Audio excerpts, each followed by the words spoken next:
बहुत मज़ेदार चुटकुला नाच गीत नकटा झूमर लेके आई हूँ। आप लोग सुनिएगा ज़रूर। आप लोग के अच्छा लगा तो वीडियो को लाइक, चैनल के सब्सक्राइब ज़रूर कीजिएगा। आपको दिल से धन्यवाद।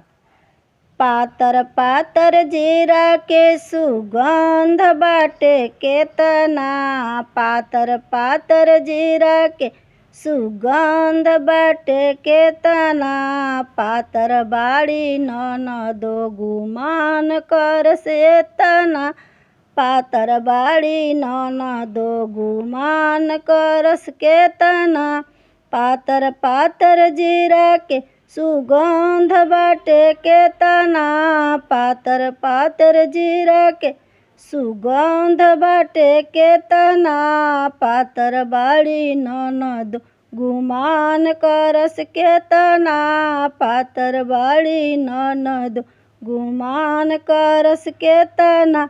जींस टी शर्ट पहन के हिलौले बाड़ी पटना, जींस टी शर्ट पहन के हिलौले बाड़ी पटना, पातर बाड़ी ननद गुमान करस केतना, पातर बाड़ी ननद गुमान करस केतना।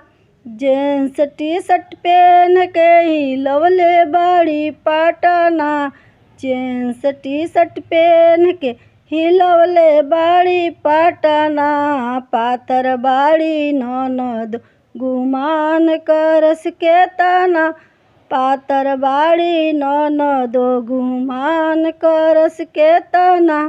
करिया मर्द उनके मोने न भावे गोर बिछत एतना, करिया मर्द उनके मोने न भावे गोर बिछत एतना, पातर बाड़ी ननद गुमान करस केतना, पातर बाड़ी ननद गुमान करस केतना।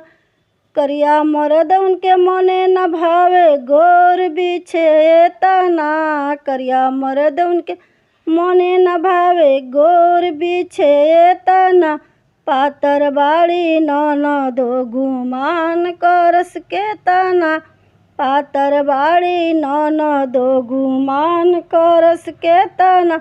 पातर पातर जीरा के सुगंध बाटे केतना, पातर पातर जीरा के सुगंध बाटे केतना, पातर बाड़ी ननद गुमान करस केतना, पातर बाड़ी ननद गुमान करस केतना, पातर पातर जीरा के सुगंध बाटे केतना, पातर पातर जीरा के सुगंध बाटे केतना, पातर बाड़ी ननद गुमान करस केतना, पातर बाड़ी ननद गुमान करस केतना, पातर बाड़ी ननद गुमान करस केतना।